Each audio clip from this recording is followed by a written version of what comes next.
Hi friends, welcome to my YouTube channel. ಏನಪ್ಪ ಹೊರಗಡೆ ಹೋಗ್ತಾ ಇದ್ದೀನಿ ಅಂತ ಅಂದ್ಕೊಂಡ್ರಾ? ನಾನು ನಮ್ಮಮ್ಮ ಕಾಲ್ ಮಾಡಿಬಿಟ್ಟು ನಾಳೆನೇ ಗಣಪತಿ ಬಿಡ್ತಾರಂತೆ ಕಣೆ, ನೀನು ಗಣಪತಿ ನೋಡಬೇಕು ಅಂತಿದ್ಯಲ್ಲ ಅಂದರು. ನಾನು ಅದಕ್ಕೆ ಹೂವು ಕಾಯಿ ಎಲ್ಲ ಜೋಡಿಸಿಟ್ಕೊಳ್ಳೋಣ ಅಂತೇಳಿ ಹೊರಗಡೆ ಬಂದು ನೋಡಿದ್ರೆ ಸ್ವಲ್ಪ ಮಳೆ ಬರ್ತಾಯಿತ್ತು. ಆವಾಗ ಟೈಮ್ ನೋಡಿದೆ, ಟೈಮ್ ಇನ್ನು 5 ಗಂಟೆಗೆ 10 ನಿಮಿಷ ಇದೆ, ಇನ್ನು ಸ್ವಲ್ಪ ಟೈಮ್ ಇದೆ, ನೋಡೋಣ ವೆಯ್ಟ್ ಮಾಡೋಣ ಮಳೆ ನಿಲ್ಲುತ್ತಾ, ಅಷ್ಟೊತ್ತಿಗೆ ರೆಡಿ ಆಗೋಣ ಅಂತಂದ್ಬಿಟ್ಟು ನಾನು ರೆಡಿ ಆಗಿಬಿಟ್ಟು ನೆಕ್ಸ್ಟು ಪೂಜೆ ಸಾಮಾನೆಲ್ಲ ಜೋಡಿಸ್ಕೊಳ್ಳೋಣ ಅಂಥೇಳಿ ರೆಡಿ ಮಾಡ್ಕೋತಾ ಇದ್ದೆ. ಒಂದು ತೆಂಗಿನಕಾಯಿ, ಬಾಳೆಹಣ್ಣು, ಊದ್ಗಡ್ಡಿ, ಕರ್ಪೂರ, ಹೂವು ಇಷ್ಟೂ ಸಹ ಮಂಗಳಾರತಿಗೆ ಅಂತೇಳಿ ಇಟ್ಕೊಂಡು ರೆಡಿ ಆದೆ. ನೆಕ್ಸ್ಟು ಪಾಪುನ ರೆಡಿ ಮಾಡೋಕ್ಕೆ ಅಂತೇಳಿ ಬಟ್ಟೆ ಹಾಕಿ ಪಾಪುನ ಸಹ ಇಲ್ಲಿ ರೆಡಿ ಮಾಡ್ತಾಯಿದ್ದೀನಿ. ಅಷ್ಟೊತ್ತಿಗೆ ಸ್ಕೂಲಿಂದ ಅಮ್ಮ ಬಂದರು. ಅಮ್ಮ ಬಂದಮೇಲೆ ಅವರು ಕೂಡ ರೆಡಿಯಾಗಿದ್ದರು. ಇನ್ನೇನು ಹೋಗೋಣ ಅಂಥೇಳಿ ಆಟೋಗೋಸ್ಕರ ವೆಯ್ಟ್ ಮಾಡ್ತಾಯಿದ್ವಿ. ಆಟೋದವ್ರಿಗೆ ಕಾಲ್ ಮಾಡಿದ್ವಿ. ಇನ್ನೇನು ಆಟೋ ಕೂಡ ಬಂತು. ಆಟೋದಲ್ಲಿ ಹತ್ಕೊಂಡು ನಾವು ಇನ್ನೇನು ಟೆಂಪಲಿಗೆ ಹೊರಟ್ವಿ. ಮಳೆ ಸ್ವಲ್ಪ ಪೆರಿ ಪೆರಿ ಅಂತೇಳಿ ಬರ್ತಾನೆ ಇತ್ತು. ಕೊನೆಗೂ ಟೆಂಪಲ್ನ ರೀಚ್ ಆದ್ವಿ. ನೋಡ್ಬೋದು, ಈ ಜಾಗಕ್ಕೆ ಬಂದು ತುಂಬಾ ವರ್ಷ ಆಗಿತ್ತು ನಾನು. ನನಗೆ ಈ ಗಣಪತಿ ನೋಡಬೇಕು ಅನ್ನೋದು ತುಂಬ ಇಷ್ಟ ಇತ್ತು. ಬಿಡೋದ್ರೊಳಗಡೆ ಒಂದು ಸಲ ನೋಡೋಣ ಅಂತ ಅನ್ಕೋತಿದ್ದೆ. ಇನ್ನೇನು ನಾಳೆನೇ ಬಿಡ್ತಾರೆ, ಇವತ್ತು ಹೋಗಲೇಬೇಕು ಅಂದ್ಕೊಂಡು ಹೇಗೋ ಅಮ್ಮನ್ನ ಹೊಡೆಸ್ಕೊಂಡು ಕೊನೆಗೂ ಗಣಪತಿ ಟೆಂಪಲ್ನ ರೀಚ್ ಆದ್ವಿ. ನೋಡ್ತಾ ಇರ್ಬೋದು, ಅಂದರೆ ಇಲ್ಲಿ ಮಳೆ ಬರ್ತಿತ್ತು ಮತ್ತು ಲಾಸ್ಟ್ ಡೇ ಅಲ್ವಾ, ಹಾಗಾಗಿ ಮಕ್ಕಳು ಆಟ ಆಡಿಸೋದು ಇದು ಯಾವುದು ಕೂಡ ರನ್ ಆಗ್ತಿರಲಿಲ್ಲ. ಮಳೆ ಬರ್ತಾ ಇತ್ತಲ್ಲ, ಹಾಗಾಗಿ ಯಾರು ಕೂಡ ಜನನೂ ಇರಲಿಲ್ಲ, ಕಮ್ಮಿ ಆಗಿದ್ದರು. ಮತ್ತು ಇಲ್ಲಿ ಗೇಮ್ಸ್ಗಳನ್ನು ಸಹ ಇಟ್ಟಿದ್ರು. ನಾವು ಸಲ ಬರಬೇಕಾದ್ರೆ ಫ್ಯಾಮಿಲಿ ಮೆಂಬರ್ಸು ಒಂದು 5-6 ಜನ 7-8 ಜನ ಆ ಥರ ಬರ್ತಾಯಿದ್ವಿ. ಬಟ್ ಪ್ರತಿಯೊಂದು ಗೇಮ್ಸ್ ಎಲ್ಲ ಆಡಿ ಏನಾದರೂ ತಿಂದ್ಕೊಂಡು ಹೋಗ್ತಾಯಿದ್ವಿ.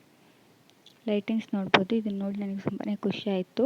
ನಮ್ಮ ಪಾಪು ಅಂತೂ ಲೈಟೆಲ್ಲ ಅಪರೂಪಕ್ಕೆ ನೋಡ್ತಿದ್ದಾನಲ್ಲ, ಹಾಗೇ ನೋಡ್ತಾ ಇದ್ದ, ಯಾವುದೇ ರೀತಿ ರಗಳೆ ಮಾಡಲಿಲ್ಲ. ನಾನು ಏನಪ್ಪ ಮಳೆ ಬೇರೆ ಬರ್ತಿದೆ, ಸ್ವಲ್ಪ ರಗಳೆ ಮಾಡಿಕೊಂಡ್ರೆ ಹೇಗೂ ಏನು ಅಂತೇಳಿ ಯೋಚನೆ ಮಾಡ್ತಾಯಿದ್ದೆ.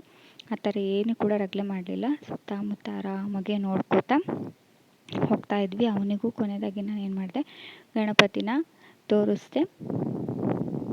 ನೋಡಿ, ಲೈಟಿಂಗ್ಸ್ ಮೇಲ್ಗಡೆ ಎಲ್ಲ ಹಾಕಿದ್ರು. ಒಂದು ಪರಿಚಯದವರು ಒಂದು 2-3 ಜನ ಸಿಕ್ಕಿದ್ರು, ಅವ್ರನ್ನೂ ಕೂಡ ಮಾತಾಡಿಸ್ಕೊಂಡು ಹಾಗೆ ಗಣಪತಿ ದರ್ಶನವನ್ನು ಮಾಡಿಕೊಂಡು, ಈ ಗಣಪತಿ ಯಾವಾಗಲೂ ಇಷ್ಟೇ ಸೈಜ್ ಇರುತ್ತೆ, ಇದಕ್ಕಿಂತ ದೊಡ್ಡದಾಗಲಿ ಚಿಕ್ಕದಾಗಲಿ ಅವರು ಮಾಡಿಸೋದಿಲ್ಲ, ಯಾವಾಗಲೂ ಇಷ್ಟೇ ಅಡಿ ಅಂತೇಳಿರುತ್ತೆ. ಕೊನೆಗೆ ಮಂಗಳಾರತಿಗೆ ಅಂತಂದ್ಬಿಟ್ಟು ಹೂವಣ್ಣು ಕಾಯಿಯನ್ನು ಕೊಟ್ಬಿಟ್ಟು ಕುಂಕುಮವನ್ನು ತಗೊಂಡು ಇನ್ನೇನು ಮಂಗಳಾರತಿ ಪೂಜೆಯನ್ನು ಮಾಡೋ ಸಮಯ ಆಗಿತ್ತು. ಪಕ್ಕದಲ್ಲಿ ಆರ್ಕೆಸ್ಟ್ರಕ್ಕೆ ಎಲ್ಲ ರೆಡಿ ಮಾಡ್ಕೊಳ್ತಾ ಇದ್ರು. ಆರ್ಕೆಸ್ಟ್ರಾ ಮಾಡಲಿಕ್ಕೆ ಕತ್ಲಾಗಬೇಕು ಅವರಿಗೆ, ಆಗ ಆರ್ಕೆಸ್ಟ್ರಾ ಸ್ಟಾರ್ಟ್ ಮಾಡ್ತಾರೆ.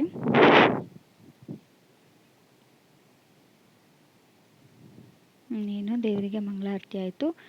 ನಾವು ಸಹ ಕಾಸು ಹಾಕ್ಬಿಟ್ಟು ಮಂಗಳಾರತಿಯನ್ನು ತಗೊಂಡು ತೀರ್ಥವನ್ನೆಲ್ಲ ತೊಗೊಂಡ್ವಿ. ಹಾಗೆ ಅಲ್ಲಿ ಅಕ್ಕಪಕ್ಕ ಸ್ವಲ್ಪ ಆಟ ಸಾಮಾನು ಅದು ಇದು ಅಂಗಡಿಗಳು ಹಾಕಿದ್ರಲ್ವ, ಅದನ್ನು ಸ್ವಲ್ಪ ನೋಡೋಣ ಅಂಥೇಳಿ ಅಮ್ಮನಿಗೆ ಹೇಳ್ತಾ ಇದ್ದೆ. ಅವರು ಬೇಗ ಹೋಗೋಣ, ಬೇಗ ಕತ್ಲೆ ಆಗಿಬಿಡುತ್ತೆ, ಬೇಗ ಹೋಗೋಣ, ಮಳೆ ಬೇರೆ ಬರ್ತಿದೆ, ಜೋರಾದರೆ ಕಷ್ಟ ಅಂದರು. ಅದಕ್ಕೆ ಜಾಸ್ತಿ ಏನು ಟೈಮ್ ವೇಸ್ಟ್ ಮಾಡಲಿಲ್ಲ. ಒಂದು ಕಡೆ ಹೋಗಿ ಒಂದು ಆಟ ಸಾಮಾನಿತ್ತು, ನಾವು ಚಿಕ್ಕ ಹುಡುಗರಲ್ಲಿ ಆಡ್ತಿದ್ವಿ ಇದನ್ನು. ಆ ಕಡೆ ಪ್ರೆಸ್ ಮಾಡಿದಾಗ ವಾಟರಲ್ಲಿರೋ ರಿಂಗ್ ಹೋಗಿ ಕುತ್ಕೊಳ್ಳೋ ಅಂಥದ್ದು. ಅದನ್ನು ತೊಗೊಳ್ಳೋಣ ಅಂದ್ಕೊಂಡೆ, ಆಮೇಲೆ ಬೇಡ ಅಂದ್ಕೊಂಡೆ. ಆಮೇಲೆ ಜಾಮಿಟ್ರಿ ಆ ಕಡೆ ಪಿಂಕ್ ಕಲರು ಬ್ಲೂ ಕಲರ್ ಕಾಣಿಸಿದೆಯಲ್ಲ, ಅದನ್ನು ಕೊಟ್ಟರೆ ಅವಳಿಗಿನ್ನ ಓದೋದ್ರಲ್ಲಿ ಇಂಟ್ರೆಸ್ಟ್ ಬರುತ್ತೆ ಅಂತ ಅಂದ್ಬಿಟ್ಟು ಕೊನೆಯದಾಗಿ ನಾನು ಜಾಮಿಟ್ರಿ ಪೆನ್ಸಿಲ್ ಇದನ್ನು ತೊಗೊಂಡೆ.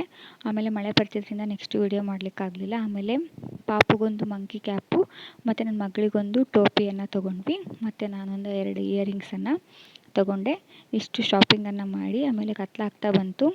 ಆಮೇಲೆ ಇನ್ನೇನು ಮಾಡಿದ್ವಿ, ಆಟೋಗೆ ನೋಡೋಣ ಬೇಗ ಹೋಗೋಣ ಅಂತಂದ್ಬಿಟ್ಟು ಹೊರಟ್ವಿ.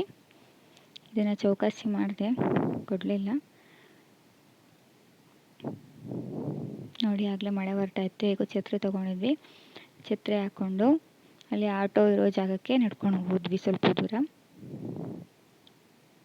ಇನ್ನೂ ಫುಲ್ ಕತ್ಲೆ ಆಗಿಲ್ಲ, ಕತ್ಲೆ ಆಗೋ ಟೈಮ್ ಏನು ಸ್ವಲ್ಪ ಬೆಳಕಿದೆ.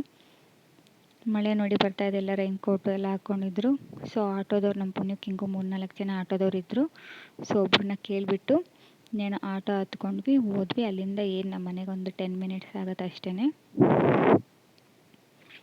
ಆಟೋದವ್ರನ್ನ ವಿಚಾರಿಸಿ ಕೊನೆಗೂ ಆಟೋ ಹತ್ಕೊಂಡ್ವಿ.